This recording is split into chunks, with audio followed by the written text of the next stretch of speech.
Hello, thanks for visiting my reading room. I'm Nancy, reader and tutor, and I'm also a small business owner of West Coast Polar Ice, Italian Ice, and Frozen Specialties. You can visit my Instagram page, Icy Scoops, or my Facebook page, West Coast Polar Ice. I'm a big fan of reading aloud on a regular basis. I believe that our country needs strong, fluent readers with great critical thinking skills now more than ever. My mission is to help build a love for reading, cover to cover, one book at a time. If you enjoy my channel, please like, share, and subscribe, and I thank you here and now for any and all donations. Thanks for coming by. Tonight's classic read is Frankenstein by Mary Shelley. And adapted by C. Louise March. And we begin. Chapter 1, Robert Walton's Correspondence. To Mrs. Seville, England, St. Petersburg, December 11, 1700s. Dear sister, you will be happy to hear that yesterday I arrived safely at my destination. I know that you are worried about my voyage and the dangers that I will face in order to succeed. I am already far north of London. As I walk through the streets of St. Petersburg, the cold northern breeze seems to call me onward. It is just a hint of the icy climate that I must still travel through, but at the pole, which I will one day reach, the sun is forever visible. What might be found in a country of eternal light? Perhaps there my hunger for adventure will be satisfied. All of my fears of danger or death disappear when I see this vision before me. If I discover a passage near the pole to those countries, which now take many months to reach, or unravel some secret of the magnet, then humanity will have benefited. It has taken 6 years, but I am now realizing my dreams, to prepare my body for the extreme climate that I must pass through to reach the pole. I accompanied the whale fishers on several expeditions to the North Sea. I endured cold, hunger, thirst, and exhaustion. I devoted my nights to the studying of all of the branches of science that would aid my expedition. And now, dear Margaret, do I not deserve to achieve greatness? I might have passed my life in ease and luxury, but I prefer glory to wealth. My courage is firm, but I often doubt that I will achieve my purpose. This is the most favorable time to travel in Russia. The Russians' sleds fly quickly over the snow and are far more agreeable than the English stagecoaches. The cold is bearable if you are wrapped in heavy coats and furs. In a few weeks, I shall depart St. Petersburg for Archangel. There I will hire a ship and as many sailors as I think necessary. I do not intend to sail until June. If I succeed, many months, perhaps years, will pass before I am able to return to you. But if I fail, you will see me again very soon or never. Farewell, my dear sister. With love, Robert Walton. To Mrs. Seville, England, Archangel, March 28th, 1700. Dear Margaret, the time passes slowly here in this land of frost and snow. I have hired a ship and sailors that I believe to be courageous and dependable. Still, I yearn for a real companion, someone who can share the joys and sorrows of my grand adventure. I am in need of someone to help guide me in this perilous journey. For the first 14 years of my life, I ran wild and read nothing but our Uncle Thomas books. Now I am 28, and my lack of education shows. My romantic dreams of adventure need to be reined in. I look in vain among merchants and seamen, for their lives are driven by necessity. The winter has been severe, but spring has come remarkably early. Perhaps I may sail even sooner than I expected. Now that my journey is about to begin, I feel a mixture of exhilaration and fear. Yes, there is a dreamer in me. It is true that I seek fame and glory, but I am also a hard worker and concerned for the safety of the crew. I cannot promise you that all will go well, but I have great hope of seeing you again. In the meantime, please continue to write me. Your letters bring me such comfort. Your affectionate brother, Robert Walton. To Mrs. Seville, England, August 5th, 1700. Dearest sister, although it is likely that you will see me before this letter reaches you, I must record the strange things that have taken place. Last Monday, we were almost completely surrounded by ice. It closed in on the ship on all sides, scarcely leaving her room to bob in the sea. Adding to the danger was a thick, blinding fog. At about 2 o'clock, the mist cleared away, and we saw, stretched out in every direction, vast and irregular plains of ice. The crew grew anxious, and, I must admit, so did I. The appearance of a sled drawn by dogs, which passed northward half a mile away, drew our minds away from the danger. The figure who sat in the sled and guided the dogs along the ice was enormous. We viewed his rapid progress through our telescopes. Since we were shut in by ice, it was impossible to follow his tracks. Before nightfall, the ice broke and our ship was free.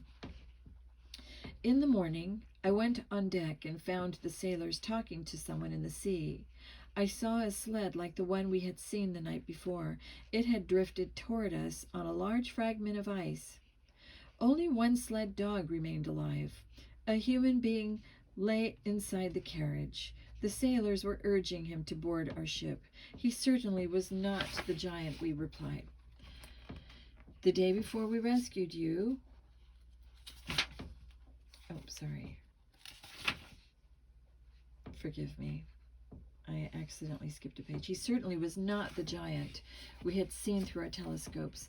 When I came on deck, one sailor said, "Here is our captain, and he will not allow you to die on the open sea." The stranger spoke to me in English, but he had a foreign accent. Before I said, "Come on board your vessel," he said, "Will you tell me where you are headed?" Astonished that he did not gladly scramble on board, I replied that we sought the northern pole. When he heard this, he nodded his head, and the men helped him on board. His body was still, lean and frozen. Before we could carry him into the cabin, he fainted. We worked to revive him on the deck. As soon as he began to move again, we wrapped him up in blankets and placed him near the chimney of the kitchen stove. Slowly, he recovered and ate some hot soup, which restored him. 2 days passed before he was able to speak again. Then I had him taken to my own cabin, and I cared for him when I could. His looks are quite remarkable. His eyes are wild, even mad, but if anyone is kind to him, his face lights up. Generally, he is depressed. It is clear that his mind is weighted down with a great burden. I tried to restrain the sailors from distressing him further by asking questions, but the lieutenant asked why he had come so far upon the ice in his sled. "To follow a bitter enemy," he replied. "Does this man travel in a sled?" the lieutenant asked. "Yes," he said. "Then we have seen him," the lieutenant replied. "The day before we rescued you, we saw a sled across the ice. Aboard it was a man of monstrous proportions." The stranger became very agitated when he heard this. He tried to discover which direction the demon, as he called him, traveled. Later, the stranger asked me if I thought that the other sled had been destroyed when the ice broke. I replied that the traveler might have arrived at a place of safety before the ice broke, but I could not be certain. After this exchange, I noticed that he became more animated. He was eager to be on deck to watch for the other sled. By promising that someone else would keep watch, I persuaded him to rest in the cabin. The stranger had gradually improved his health, but is very silent and appears uneasy with anyone except me entering his cabin. I must tell you that I have taken him as a brother. I am troubled by his grief and despair. He must have been a noble man in his better days. I said in one of my letters that I thought I would never find a friend on this wild ocean. I believe that I have found such a man, who, before his spirit was broken by misery, would have been a true companion. R.W. To Mrs. Saville, to England, August 13, 1700.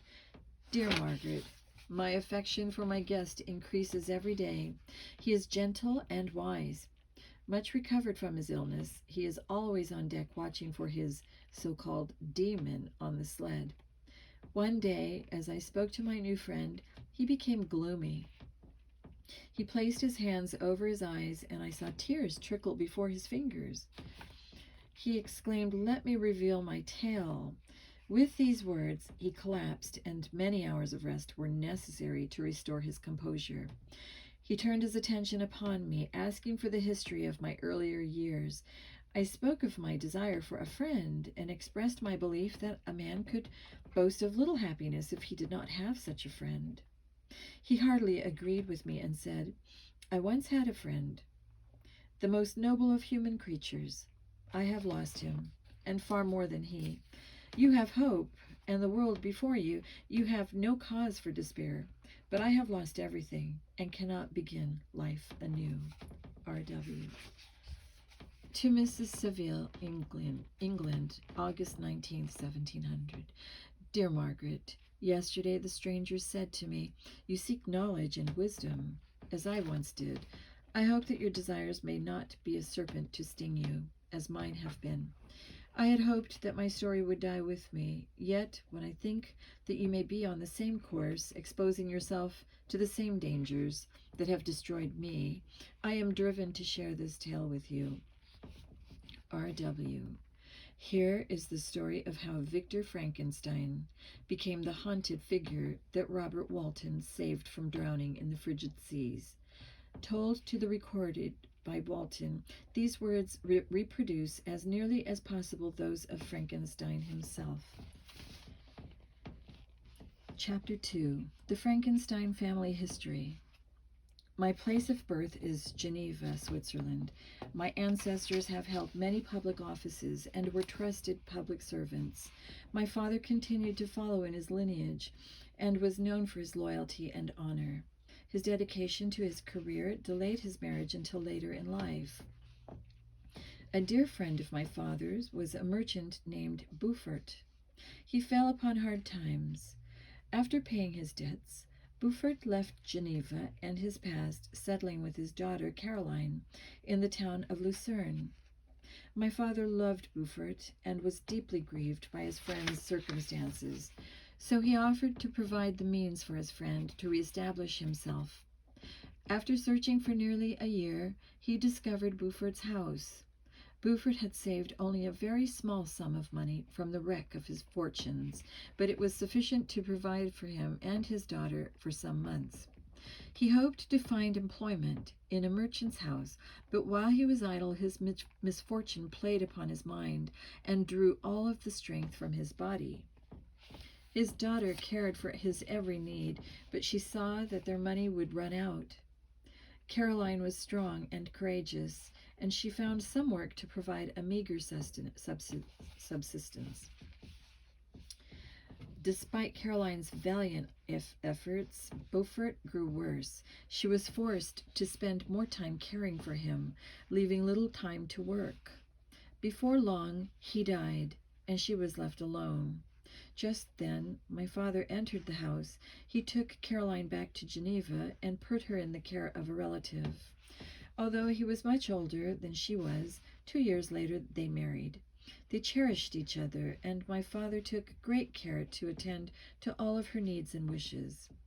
Since her health had suffered during her father's exile, my father thought that the pleasant climate of Italy and the change of scene would restore her. From Italy they visited Germany and France. I was born in Naples, and as an infant accompanied them in their travels. For several years I had them all to myself, and they showered me with devotion, love, and lessons of patience, charity, and discipline. When I was 5 years old, we spent a week near Lake Como.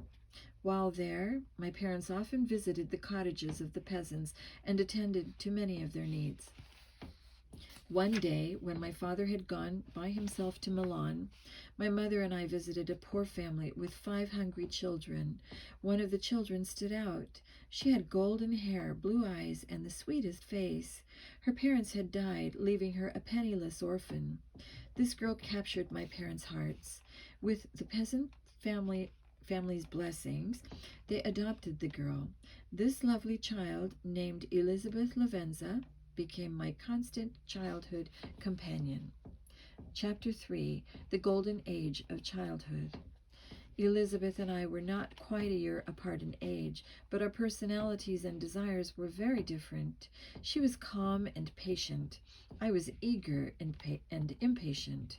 While I immersed myself in the world of science, Elizabeth was drawn to the beauties of nature and poetry. She delighted in the things themselves, and I wanted to pick them apart and understand how they worked.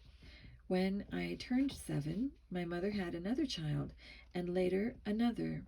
These were Ernest and William. At that time, my parents chose to stay close to Switzerland, their native country, and stop their wandering through Europe. We had a home in Geneva, but lived most of the year in a house on the eastern shore of Lake Belrive. My close tie with Elizabeth and my natural bent for seclusion kept me isolated from most of my schoolfellows. I did find one true friend in Henry Clerval, the son of a Genevese merchant. Henry longed to follow in the footsteps of the medieval knights of old. When the friendship of Elizabeth and Henry and the wise and loving protection of my parents, I had a wonderful childhood. When I was 13, we visited Thonon. One day, bad weather confined us to the inn. In the library, I came upon the works of Cornelius Agrippa, an alchemist. His theories were very exciting and interesting to me, but when I showed the books to my father, he said, "My dear Victor, do not waste your time. It is all fantasy." But I continued to read with great attention. When I returned home, I acquired all of Agrippa's available books, and those led me to Paracelsus and Albertus Magnus. I studied the wild fancies of these writers with delight. My opinion of the giants of modern science sunk, and I took these alchemists' word as truth. Wealth meant nothing to me, but I began to dream of the fame I would receive if I could banish disease and discover the source of health and life. The ancient philosophers promised that death was not the inevitable end of life, and that those who had died would be raised again. When I was about 15, we witnessed a most violent and terrible thunderstorm while at our house on Belrive.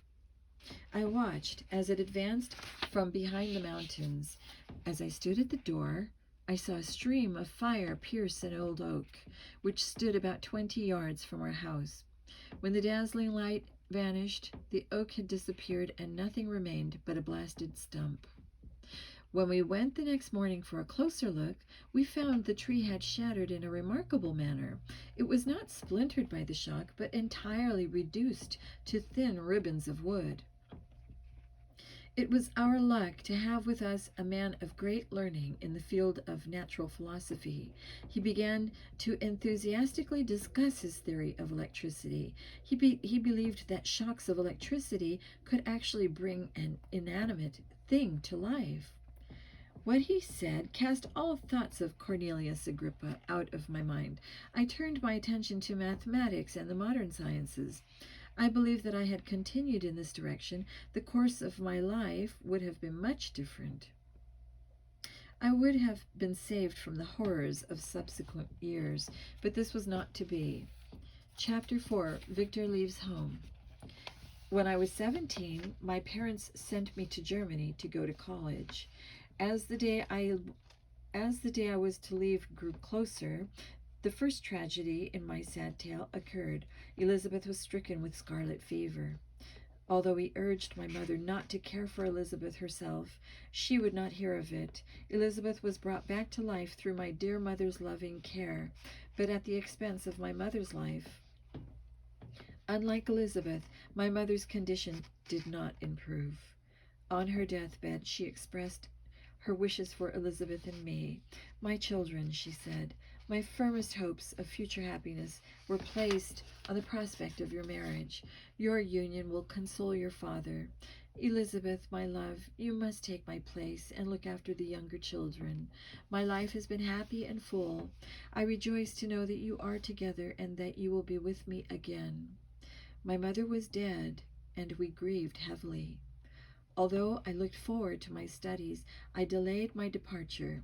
Elizabeth was our angel. Despite her own grief, she devoted herself to reviving our spirits and preserving the memory of Mother in her smiles and gestures. Finally, the day of my departure for college arrived. Henry spent the last evening with us. On this last evening, my dear friend was sad. With great reluctance, we finally said our farewells and went to bed. At dawn, I walked down to the carriage. To my surprise, my father, Elizabeth, and Henry were waiting to wish me well. After a long and tiring journey, I saw the high, white steeple of Ingolstadt. I spent that first night in this new town by myself, in my solitary apartment. The next morning, I wasted no time in introducing myself to the university's foremost professors. As fate would have it, my first meeting was with Professor Kremp, who taught natural philosophy. Professor Kremp was a coarse man, but at the top of his field. When he asked about my interests, I casually mentioned the alchemists I had formerly regarded so highly. "Have you really spent your time studying such nonsense?" he asked, astonished.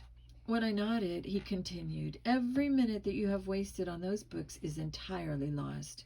I never expected in this age to find a disciple of Albertus Magnus. My dear sir, you must begin your studies all over again." He wrote down a list of several books that he wanted me to read and gave me his lecture schedule. He mentioned that a Professor Waldman would lecture on chemistry on the alternate days. Then I was dismissed. Although I had thought better of my fascination with the great alchemists, I still disdained modern natural philosophy. It was very different in those long ago days when the masters of science had looked for power and immortality. Such views, although futile, were grand, but now the ambition of the natural philosophers seemed limited to disproving those visions on which my interest in science was chiefly founded. They wanted me to exchange grand dreams for realities of little worth. During the next few days, I considered all of this as I worked to acquaint myself with the university and the way of life here. The following week, lectures began, but I could not bring myself to listen to Professor Kremp. In my judgment, he was rude and conceited. I remembered that Professor Waldman would be lecturing on alternate days. I decided to go hear what he had to say. Professor Waldman was about 50 years of age and quite different from Professor Kremp. His face was open and kind. He was short, but since he stood very straight, he gave the impression of great stature and dignity. His voice was very sweet. His lecture began with an overview of the history of chemistry and the major achievements made by various researchers. Next, he discussed the present state of science and explained its basic concepts. He finished with an unforgettable ode to the possibilities of modern science. The ancient teachers of chemistry, he began, promised impossibilities and performed almost nothing. The modern masters, on the other hand, promised very little. They know that what the ancients sought, immortality, is but a dream. But modern-day philosophers have performed miracles. They have discovered some of nature's deepest secrets. Among the revelations are the system by which blood circulates and the nature of the air we breathe. They have acquired new and almost unlimited powers. I cannot express how these words shook up my understanding. So much has been done, I thought. More, far more, will be achieved. Following in these footsteps, I will pioneer a new way, explore unknown powers, and unfold to the world the deepest mysteries of creation. That night, Professor Waldman's words echoed through my brain. I firmly resolved to devote myself to a science for which I believed I was fit. The next day, I paid for Professor Waldman a visit. He welcomed me and listened with great kindness to my account of how I had hoped to contribute to the advances of modern science. Whereas Professor Kremp had mocked me, Professor Waldman said, "The work of men of genius, however wrongly directed, hardly ever fails to open the eyes of men to new possibilities." I wholeheartedly agreed. I told him that his lecture had removed my prejudices against modern chemists. Chapter 5. Victor dreams of glory. From that day forward, my studies became everything to me. In Professor Waldman, I found a true friend. His gentleness, instruction, and honesty sweetened the difficult life I had chosen for myself. My labors were well rewarded, and soon I was considered a talented pupil. 2 years passed in which I thought of nothing but my studies. Consumed by my desire to find something that had never been unearthed by my forerunners, I thought little of my loved ones back home. The success of my research drew the attention of the professors and my fellow students. When I had arrived at this point, I realized that my professors had taught me all that they could. I thought of returning to Geneva, but as fate would have it, an incident kept me at Ingolstadt. During the course of my work at the university, I came to ask myself about the source of life. Other students had looked into curing disease and prolonging life, but fear and superstition had kept many from a closer examination of life's beginnings. I then turned my attention to the study of the human body. It seemed logical to me that in order to examine the causes of life, one must first look at death. Thus, in addition to anatomy, I also observed natural decay in the human body. In churchyards, I found materials to examine. If I had not been taken over by a thirst for glory, I believe that I would not have had the strength for the horrors of this task. And the reward for this sinister work was no less than to give life to lifeless matter. You may call me a madman, but I succeeded where no other man had. I will not lead you on the same journey of destruction that I have traveled, for you see, I was not content with creating a being of simpler organization. I set my sights on giving life to another being like myself, a man. It was with these feelings that I began the creation of a human being. The minuteness of the parts which worked slowed my progress, so I decided that this being should be about 8 feet in height, with a similar body of massive proportions. In time, I grew pale, thin, and worn. My work experienced high points and very low points when I thought I had utterly failed. I walked the streets, a gaunt, half-crazed figure. I toiled endlessly into the night. In a solitary chamber at the top of the house, I kept the hideous materials that I found in the graves, dissecting room and slaughterhouse. The summer months passed unnoticed. I did not correspond with my family, and I knew that my silence must have alarmed them. By the end of fall, I could see that I was succeeding in my task. Every night I was oppressed by a slow fever. I became nervous to a most painful degree. Even the fall of a leaf startled me. I shunned my fellow creatures as if I was guilty of a crime. My appearance was indeed frightening, but I reassured myself that once my task was accomplished, I could again enjoy the pleasures and pastimes of the normal life. Chapter 6. Frankenstein creates a monster. It was on a dreary November evening that I beheld the results of the past month's madness. It was 1 o'clock in the morning. The rain pattered dismally against the panes. My candle was nearly burnt out when, by the glimmer of the half-extinguished light, I saw the dull yellow eye of the creature open. It breathed hard, and a convulsive motion agitated its limbs. I had hoped to create a man of great beauty, yet this creature's sallow skin stretched uncomfortably over its jaws and cheekbones. His long black hair and pearly white teeth only served to highlight his fiendish figures and features. I became sickened when I looked into his watery eyes, and I fled the room. I paced the floor of my bedroom, unable to stop the whirl of judgments spinning through my mind. Finally, I threw myself onto the bed and fell into a deep and troubled sleep. After a bad dream, I bolted up from the bed. The light of the moon came dimly through the window and framed the miserable monster I had created. He held up the curtain of the bed, his eyes fixed on me, his jaws open, His jaw opened, and he muttered some sounds while a grin wrinkled his cheeks. In terror, I raised myself, and though he put out an arm as if to detain me, I escaped and rushed downstairs. I took refuge in the courtyard and stayed there the rest of the night. Finally, morning dawned, dismal and wet. I would not dare return to my apartment. I hurried through the streets, drenched with rain, but eager to avoid the monster, which I feared watched my every move. Coming to an inn, I noticed a coach traveling toward me. It stopped, and my dear friend Henry Clerval sprang out. Shocked, I thought this was also part of my nightmare. When I realized that it was indeed Henry, my mind was flooded with questions about my father, Elizabeth, and Geneva. We walked toward the university as Henry filled me in on events back home. As we neared the university, I began to fear that the monster was still in my apartment. I told my friend to wait at the bottom of the stairs. A cold shiver came over me when I opened the door, but there was no monster. I clapped my hands for joy and ran down to Henry. The servant brought breakfast, and we settled down to eat. But Clerval took note of my odd behavior.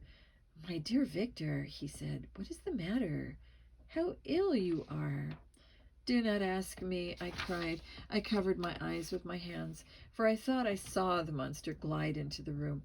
"He can tell you," I screamed. "Oh, save me!" I struggled and fell down in a fit. I did not regain consciousness for quite some time.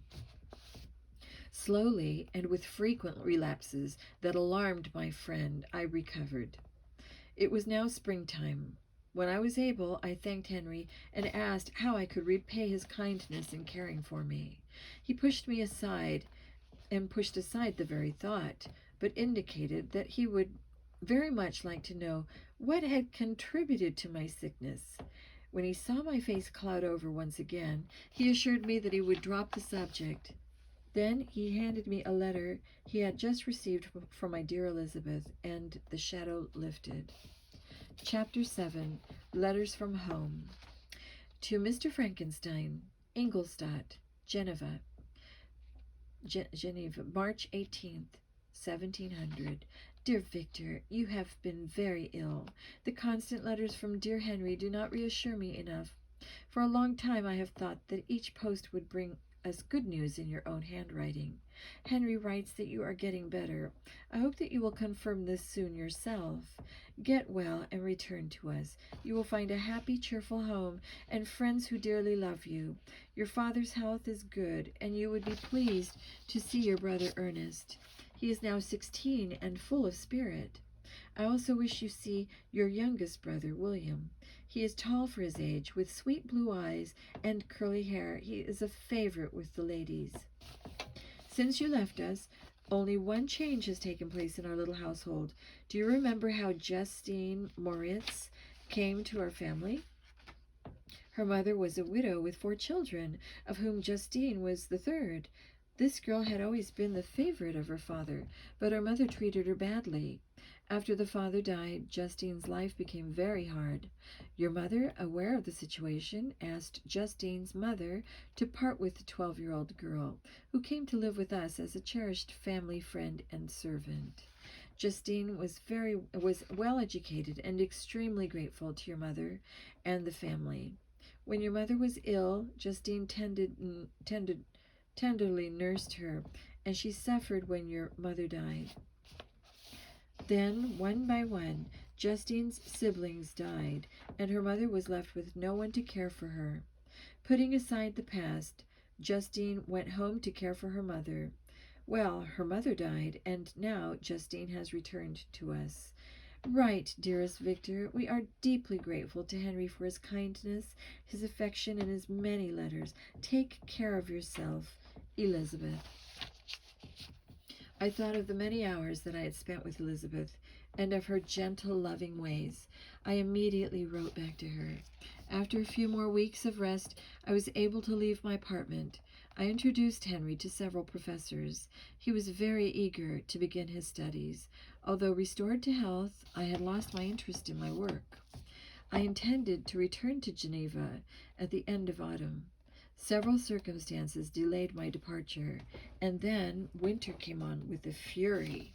Snow fell heavily, and the roads were impassable. Spring came late, but by May 1, I expected to soon begin the journey home. I just want to take a pause here for a second. I need to explain something. I have a new prescription of reading glasses, and they are really trying my best to get used to them, but things still are a little bit blurred. I have not completely adapted to them, so I'm in the process of acclimating myself to this new change, but my eyes are a little bit not not settled yet as of yet, so just wanted to make a mention there. Henry proposed a tour of Ingolstadt and the surrounding countryside as a fitting close to my time here. We spent a few weeks in this way, and my strength and spirits greatly improved. We returned to the university on a Sunday afternoon. The fine weather had everyone in good cheer, and at least for the present, the dread that had surrounded me prior our trip was far from my mind. This peace was brief, for when I entered my apartment, there was a letter from my father waiting for me. To Frankenstein, Ingolstadt, Geneva, May 12, 1700. My dear Victor, this letter, which would have brought good tidings, and a date upon which you would return to us, is the bearer of bitter news. How, Victor, can I start to tell you of our misfortune? Our William, our sweet child, is dead. Last Thursday, I went with Elizabeth, Ernest, and William for a walk. At dusk, when we returned toward home, we found that William and Ernest, who had traveled ahead, were no longer with us. We took a seat and waited, thinking that they would soon return. When Ernest came, he asked if we had seen William. In their play, William had run off. Ernest expected him to come back, but he never did. We calmed ourselves by saying that William must surely have gone home to wait for us. But when we arrived there, no one had seen William. We set out with torches to search, and at about 5 in the morning, I found my dear boy stretched motionless on the grass, red lines on his neck indicating how the murderer had achieved his evil ends. We had left Elizabeth back home in case William returned there. When she heard what had happened, she insisted on seeing his body. When we showed it to her, she claimed that she had murdered William. She collapsed from the strain of the news, but later she told me how that same evening William had asked her to let him wear a very valuable locket which held a picture of your mother. This picture is now gone. It appears to be the motive for the murder. We are grateful that your mother is not alive to have to bear this. We need you, Victor. Your presence will console us.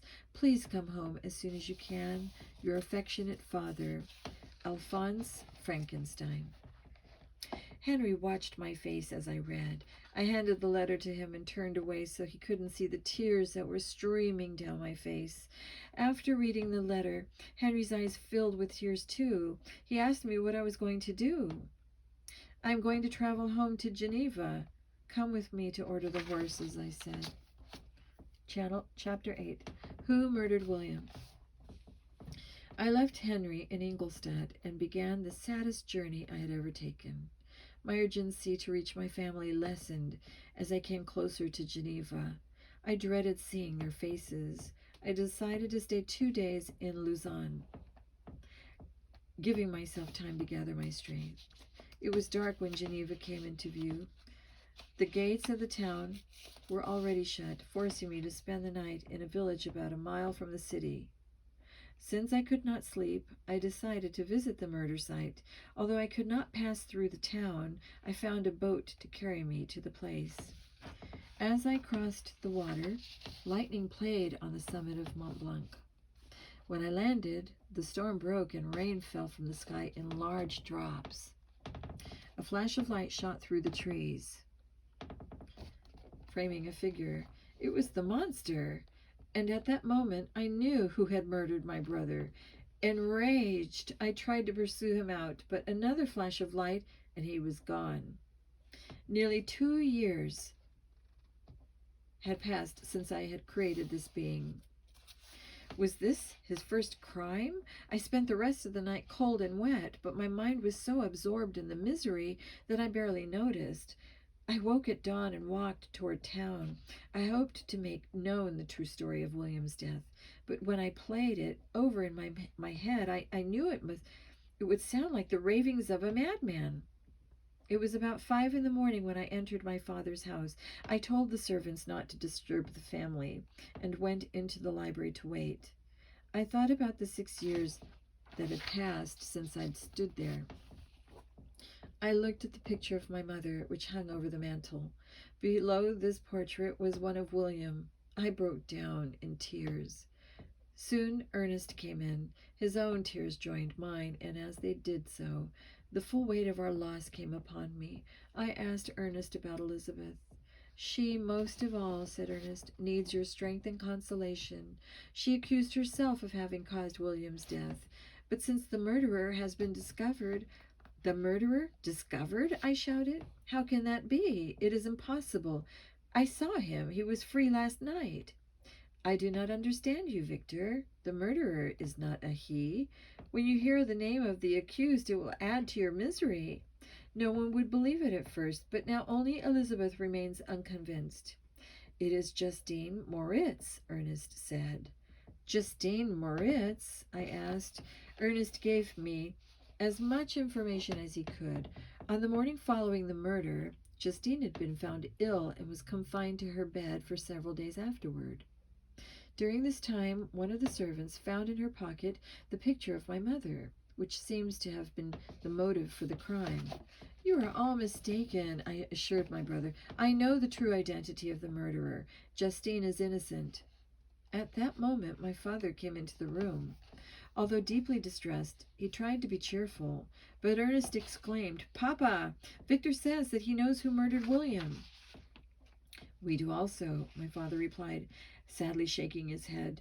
I would rather have been forever ignorant than to learn of Justine's betrayal. My dear father, you are mistaken. Justine is innocent, I said. Soon Elizabeth joined us. I noted that since I last saw her, she had changed. She was no longer a child. She welcomed me with the greatest affection. Your arrival, she said, fills me with hope. Perhaps you will find some way to prove Justine's innocence. Now our misfortune is doubly hard on us. We have not only lost our darling boy, but this poor girl, whom I sincerely love, is to be torn away by an even worse fate. If she is condemned, I will never again be truly happy. She is innocent, I said firmly. That shall be proved. Chapter 9. Justine's Trial. Justine's trial was set for 11 o'clock. We still had a few hours to pass before the grim event. The shock and horror of the situation had stunned us all. Not only was poor, innocent William lost, but now Justine was to die and her reputation forever ruined by her conviction as a murderess. When we entered the courtroom, I saw that Justine was calm. She wore mourning clothes. When she entered the court, her eyes slowly scanned the audience and settled upon our family. Tears came into her eyes, but she brushed them away and composed herself. After the prosecutor stated the charge, several witnesses were called, and the incriminating facts were recounted. Justine had been out the entire night upon which William had been murdered. Toward morning, a woman heading to the market saw Justine at the very spot where William was later found. When the woman asked Justine why she was out so early, Justine mumbled and seemed confused. Justine returned to the house about 8 o'clock. Another servant asked her where she had passed the night. Justine answered that she had been looking for William and demanded earnestly if anything had been heard concerning him. When shown the body, she became hysterical and lay agitated in bed for several days. There was a pause, and then the only evidence, my mother's locket, was produced. Elizabeth, her voice quivering, confirmed that it was the same locket that she had given William an hour before his disappearance. Sounds of disgust filled the court. Then Justine spoke in her own defense. I am innocent of this evil crime, she said. I will not trouble the court with my protests, but will rely on a plain and simple explanation of the facts. Justine said that, with Elizabeth's permission, she had spent the evening of that night at the house of her aunt in Shane, a village about a mile from Geneva. She returned to Geneva about 9 o'clock and met a man who asked her if she had seen William.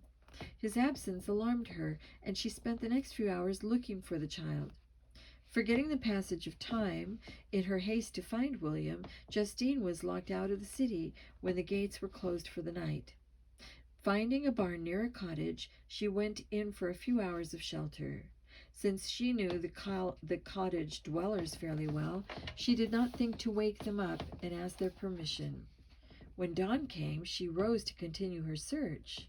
When the market woman questioned her, she could not speak clearly, for worry and exhaustion clouded her mind. She did not have an explanation for the locket that was found in her clothing.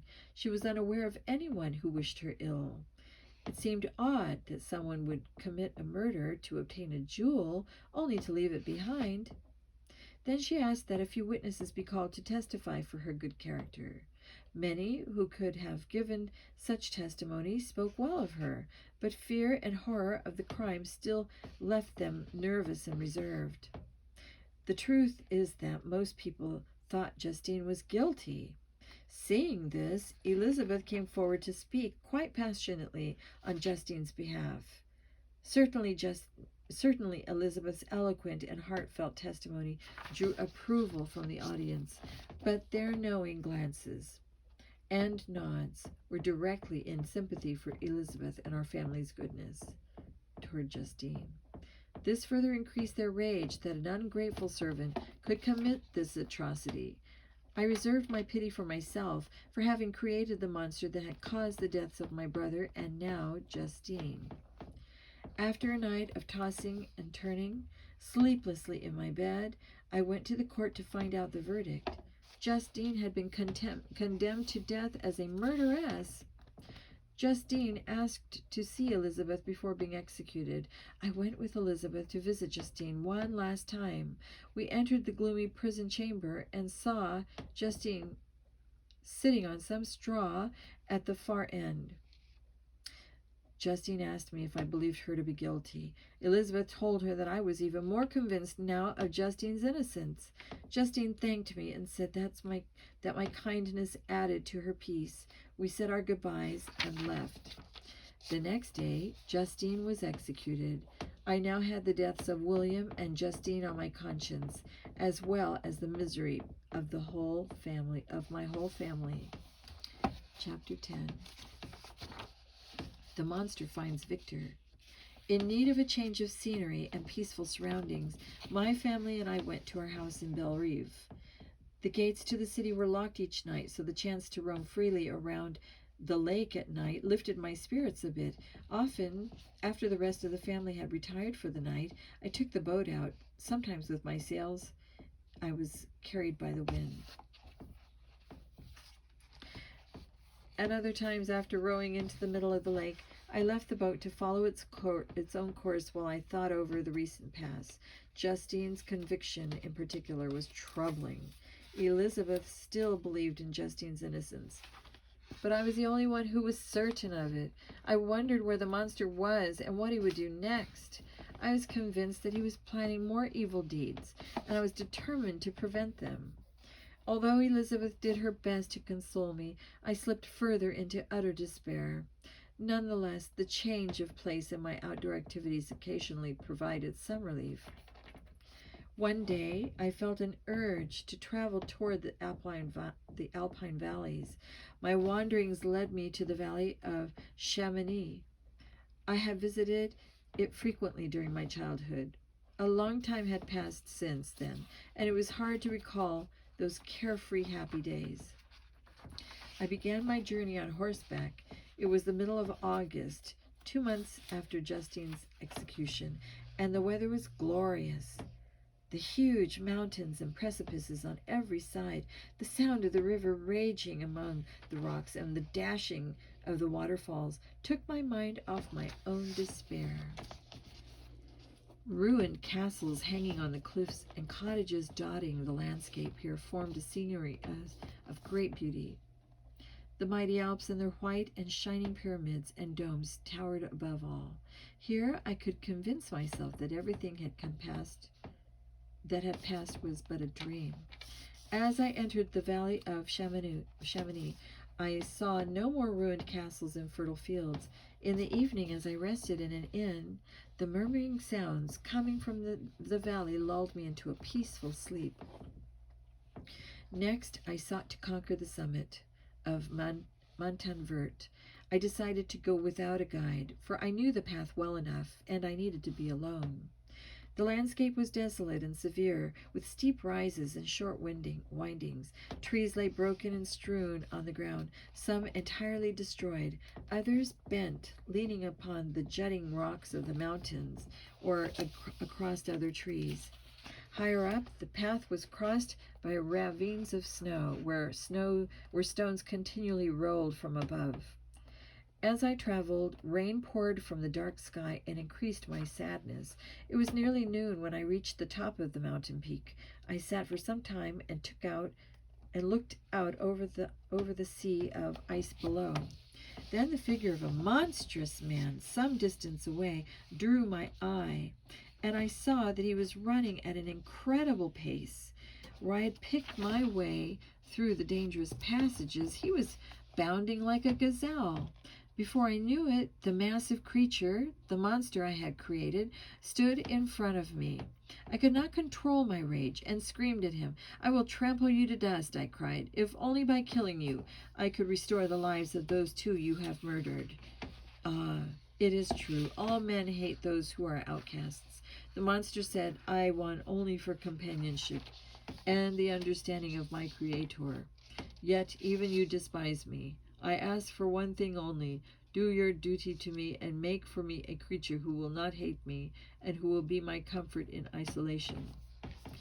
I refused to listen to his arguments, but he pleaded, "Listen to me, Frankenstein. You accuse me of murder, and yet you would, with a satisfied conscience, put an end to me. All that I ask is that you listen to me. If then you still wish to destroy me, try your best." When I protested, he said that his tail was long and the temperature was much too cold to remain out on the ice.